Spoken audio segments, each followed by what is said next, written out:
Whenever you're ready. Okay. Good morning, I'm Richard Caulfield, I'm Chief Executive of Voluntary Sector North West, and I've been asked to talk to you today about the economic climate and the impacts across the North West and the impacts for the voluntary and community sector. Undoubtedly, the last 2 years have been a major problem for the public sector, voluntary sector and private sector in the North West. I fear that actually for the voluntary sector we haven't yet seen the worst of the economic downturn. Some people talk about what we call a W-shaped recession, and I think that will come and hit us. I think that will mean that's about public sector expenditure that's about to start falling away. And one example across the North West is my colleagues at NHS North West were telling me only yesterday that they are working with the PCTs across the region to identify £2 billion worth of savings across the next 2 years. 2 billion, a figure that's just immense and cannot it means that we cannot continue how we are doing, and we in the sector can probably not expect to have the same levels of funding that we have enjoyed for the last 10 years. So what are we going to do? Well, I think the sector is in a position to respond, to provide extra services, to show how our services provide savings for the public purse, and we've got to become more savvy at selling our message. We've also got to look at where we can make savings in our operations. Where can we share front of house or back of house services with one another? How can we do things more in collaboration? And actually, where are mergers necessary? Where is it necessary to bring together organisations for the collective good of our communities and the people that we serve? So I think there are lots of challenges for the sector, and everybody has got to be flexible and maybe think about things they've never thought about before. So start to think the unthinkable, start to think about things that 2 or 3 years ago you would have never dreamt of, working with partners closely, and it might be new partners. I was talking to the CAB movement, and there's talks about how they work with banks, some relationships they wouldn't have dreamt about maybe 2 years ago becoming necessary in the current climate.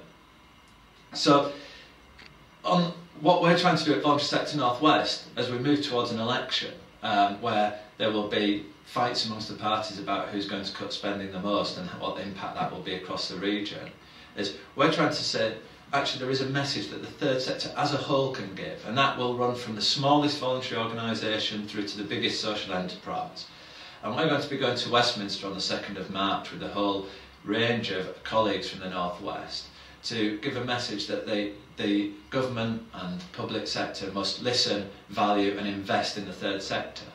And what do we mean by that? Well, listen, first of all, one of the key roles of the sector which I fear that we have lost and we must go back to and really generate energy about is our campaigning message, our ability to influence service delivery. We might not be the right people to deliver every service, but sometimes we have to sort of shape them services, and our campaigning role, our voice role is vital. The role of community empowerment networks and such things are crucial in how services are developed across the region.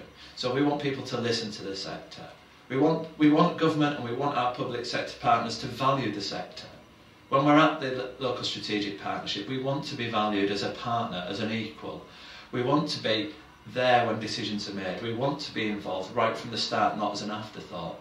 The regional strategy, which is currently out for consultation, is showing that there is a role for the sector, and we've got to be involved in that. We've been involved in that from the start, and if we continue to be involved and valued as a partner, then that strategy we'll be able to benefit from in both being a deliverer of services and seeing services delivered that make a difference for our communities. And the final message that we've got is invest in the sector. It's very easy to see how governments put money into the car industry or into banks and they talk about them as investments. When they put money and grants into private sector organisations, it's an investment. It's about time when they gave grants to the voluntary sector, they viewed them as an investment.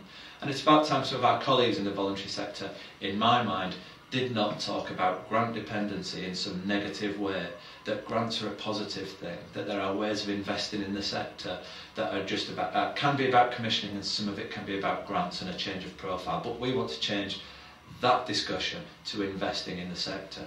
And we'll be launching that campaign and getting some of them campaign messages out to you, and hopefully you can join in that. We want case studies of how when we deliver some services that might cost a few pounds, that they go on to save the Exchequer thousands of pounds, the health service tens of thousands of pounds. We've got to become savvy at creating that argument, showing what we deliver and what we save.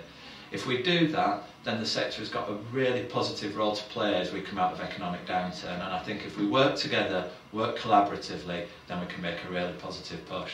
So I hope you'll all join us in sharing that message.